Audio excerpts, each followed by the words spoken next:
How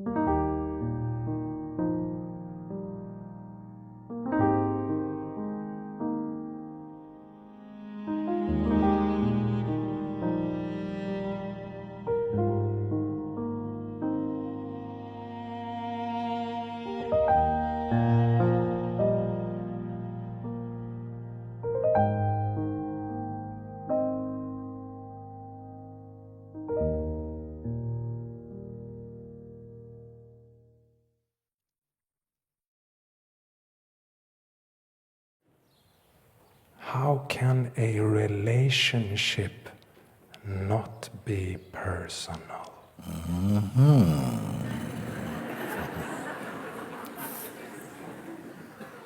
That's a good one.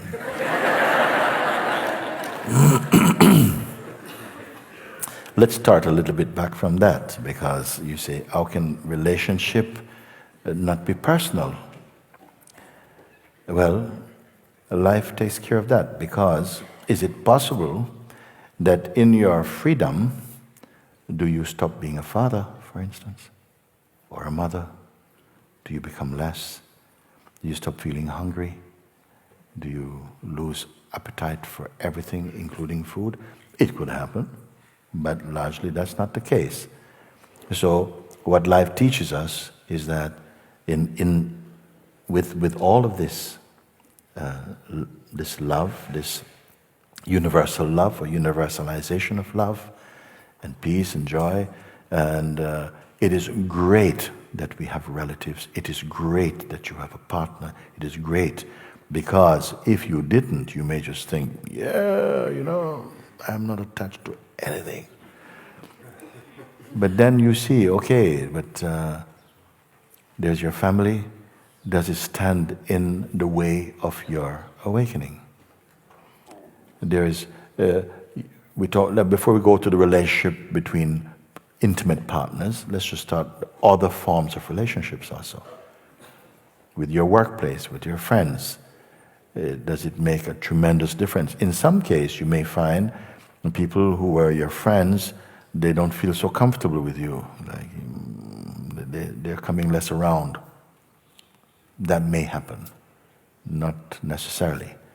But with the relationships that you cannot just walk away from, or maybe you tried. Some people feel, like really right now, I'm not tied to anything. They try to step out of their life. It was also told that the great master, Sri Nisargadatta Maharaj, as he was coming in fully into his awakening, he felt he had to leave his family, leave his business, and go live in the Himalayas like a sadhu, which he tried, until he met one of the same his students to his master, and he said, "What are you doing here?" He said, "This is my life now." He said, "But this is not what it means. You don't have to leave everything in that way. Leave your attachments to them. Not necessarily to leave the thing physically. The thing itself is not the problem, it's the attachments." And somehow it brought up a deep understanding within him, and he returned home, continued to run his little shop and to have his family and do all these things. In fact, it even makes things really authentic. That can you live in life as it is without thinking, "Oh wow, what I see disturbs me, what I hear disturbs me, what I taste disturbs me, everything disturbs me, because I don't exist," or whatever it is. So there is something in that. I'm very happy you brought this question, because I think it will be very valuable for a lot of people. Then in what way is it possible that one can have particularly an intimate relationship? And I would say that the relationship you have with your children, with your parents or whatever, with your spouse or whatever, that they are very intimate, and they call up this, which may feel like a challenge for a while. How did Krishna and Radha get on? You see, there are examples of that love. How did it happen? Well, beautifully, but don't work it out here. Somehow within that great field, you will continue in your dynamic expression in life, can have a kind of an ordinary extraordinariness about it. you see. And in fact, your relationships will improve because you will not be able to tolerate the things which are not true. You get to them more quickly, and you're less willing to stay in a situation where you're just suffering, but you're so needy you can't let go. Something is more clear, is more power, more brightness inside you. And the whole thing, if you're in a genuine relationship where you're both growing, no, you'll find that it's a tremendous power there to contribute to each other's growth. They say that the husband becomes the guru of the wife, and the wife is the guru of the husband. Because you're called by the same voice. Something develops, and it can be really enriching. There is a non-duality inside the duality. It's like the stillness inside the movement. There's the oneness inside the manyness, the invisible inside the visible. There's a harmony that cannot be figured out by the intellect of the person, but only in the intellect of the being. Somehow it works. Otherwise, it would mean that as soon as one really wake up, you vanish, basically. Because, duality, offensive. Duality is not offensive. It's not offensive. It's actually, you cannot have experience without duality, including the experiencing of awakening. So there is something there. What will happen is that with personal relationships, it's a God design actually, because it's also designed to reach other places that other relationships cannot reach, and expose your deepest fears and attachments. They will come up. It's not only for that, okay?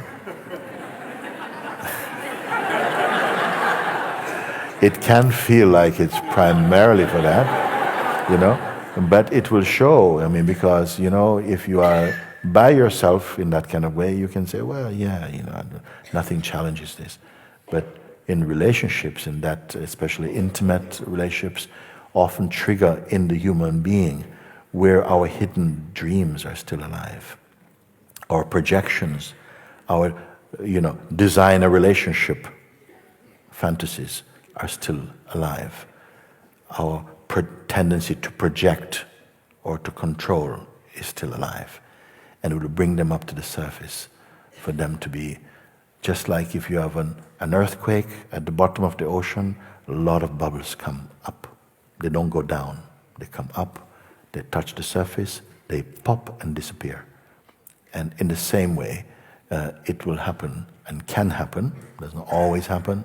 Sometimes we can't cope, you go to the next relationship.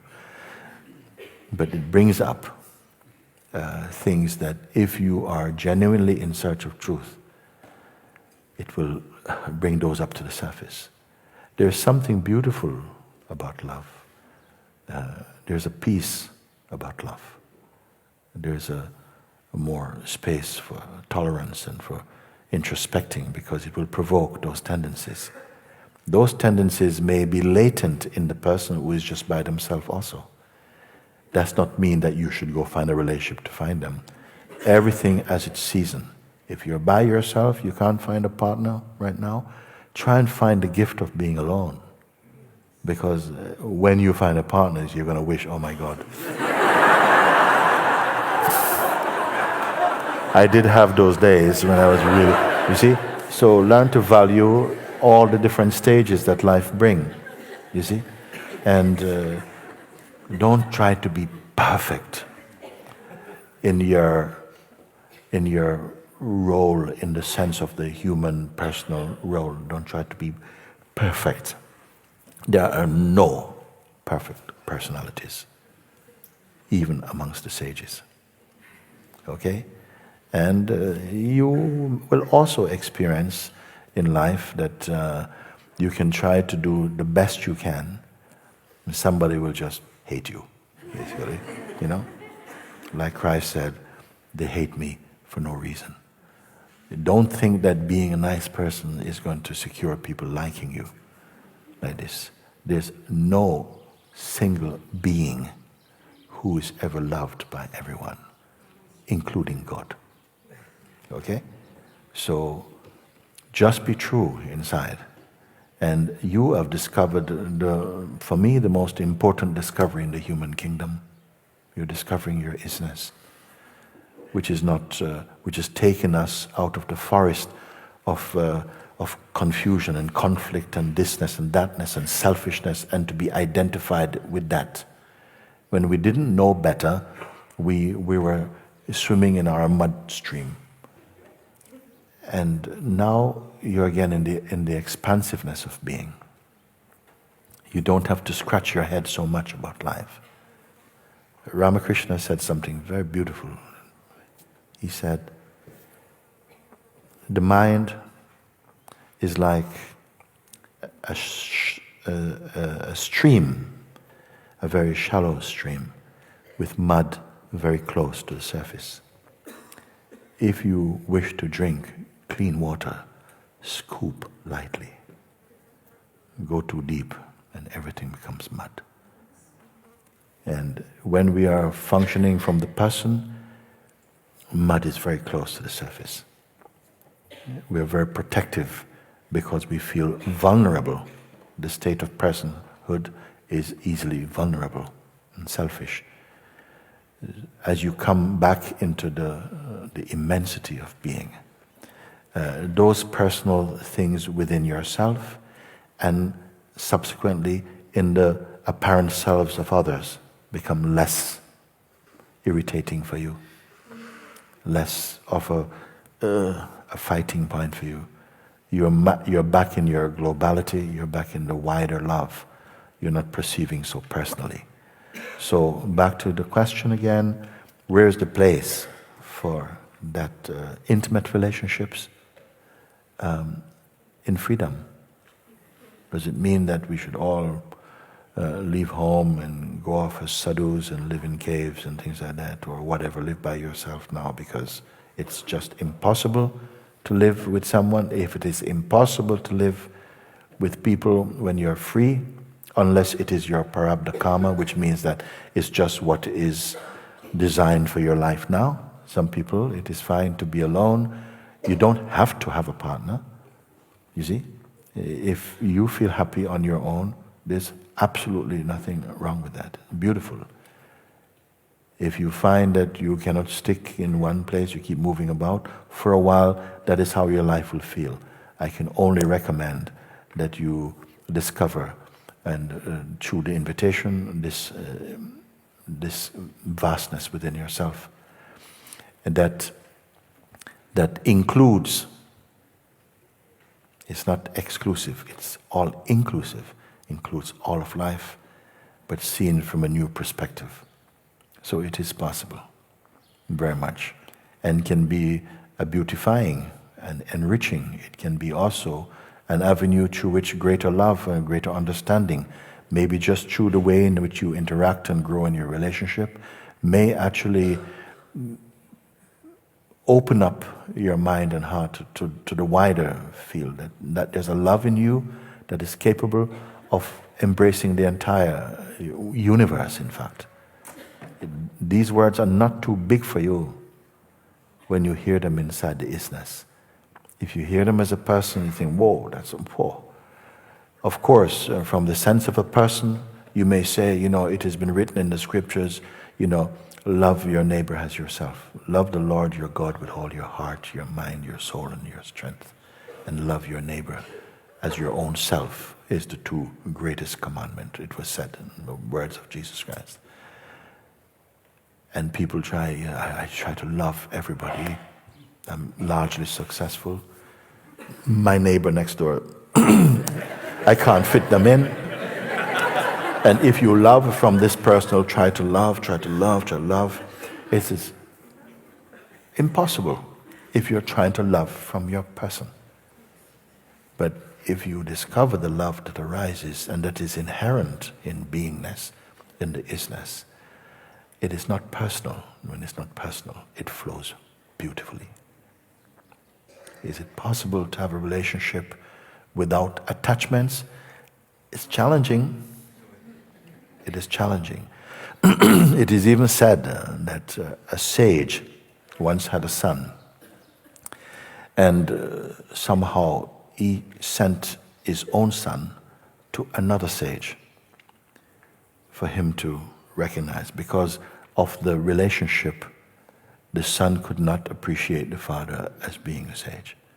Sometimes these things can happen, that your partner may not be in synchronicity with you. You're already more deeply into your own spiritual journey. Maybe they are not. That's a challenge you will have to face. If you are not trying to demonstrate your understanding,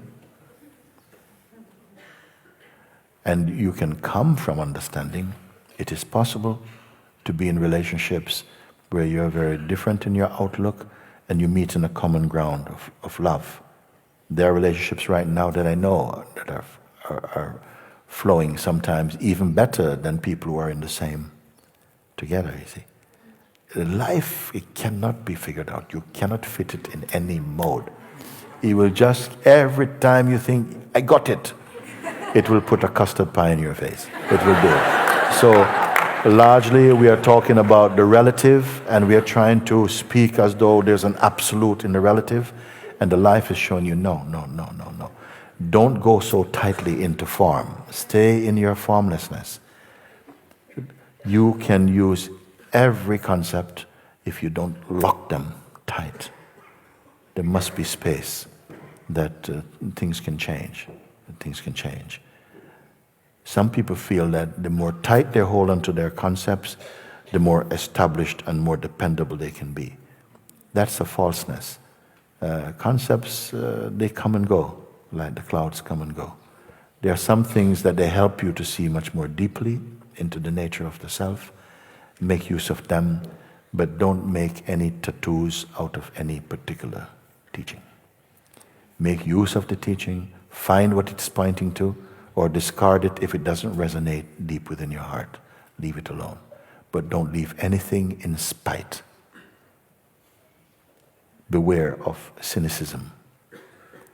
And watch the mind, because it is quick to judge and even to condemn those who appear to be different from you. In your global heart, you can celebrate the differences, knowing that they are just the expressions, and knowing that we are one in essence. You will not be afraid of the sense of other. The sense of other is an enrichment, a beautifying, another aspect in which the self manifests. And we grow like this, through anger and pain and laughter and all of this. That is the compass for the spiritual mind. You will grow in that. So I find no conflict in relationships and so on. In fact, I feel that they stand a greater chance to improve and to grow out of their littleness, to grow into beautiful ways. But if you are trying to grow as a person, you're going to find more challenges. Grow in the beingness. Grow in the is-ness. But the person, of course, in the dynamic field, there's things that you will have to face in life. And the human side, the person side, that energy, will keep on, it is very difficult to overcome certain things. But as you keep staying in the is-ness, your interest in them will fade. And if a thing fades in interest for you, it doesn't register in consciousness anymore. And for you, effectively, experientially, it ceases to exist. It's not that the thing in itself fades, but your interest in it fades.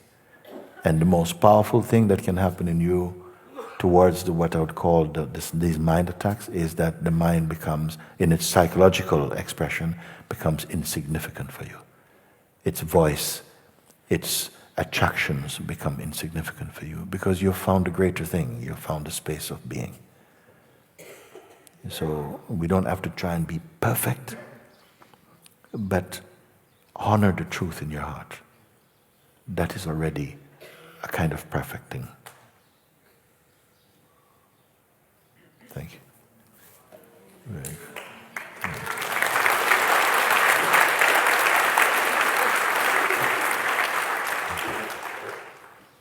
If I may, could you speak some illuminating words upon intimacy and the body-mind? Can there be intimacy without the body-mind? Sex without the body-mind?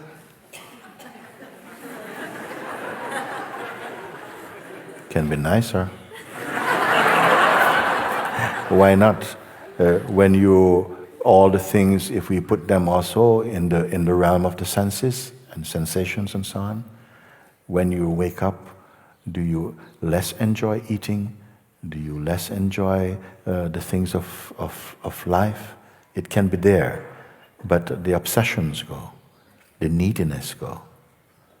Supposing by waking up, we all wake up, and basically, I met one time in the United States, I think we were going in the States, and we were I was introduced to one group, and they were a spiritual group, but they didn't believe in sex, basically. So, where are they? We don't know. They gradually faded out. I wonder why, I don't know. But so if the purpose of awakening is basically to stop proliferating in the realm of the manifest, then that would be the will of God. But I don't want, how will it be? You have a family, you have a child come in, and then you have these things, oh no, it's bad. It's not bad. Everything is fine. The goodness and the badness exist in you. It is in the way in which you perceive. It is not outside. It's easy to say outside, yeah. We put so much energy to try and change the outsideness and not learning that it's reflecting on the insideness. And clean your house from inside.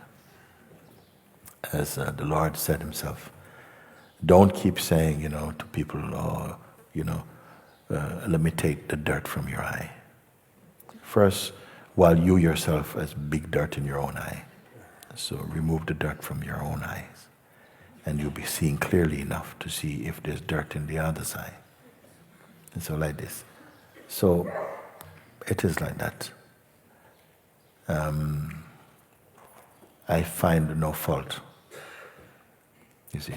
The point in, I say, obsessions, neediness will again comes from person, and the distortions within personhood give rise to excessive neediness and,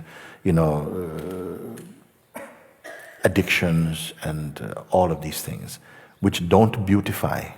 They may intensify the sense of passion, but they don't beautify, they don't lead to genuine happiness, they lead often to abuse and blindly also. So everything comes right in the field of the Is-ness. You honor that, and you see how beautifully it is harmonizing every other aspect or facet of your expression is touched and elevated from that central discovery.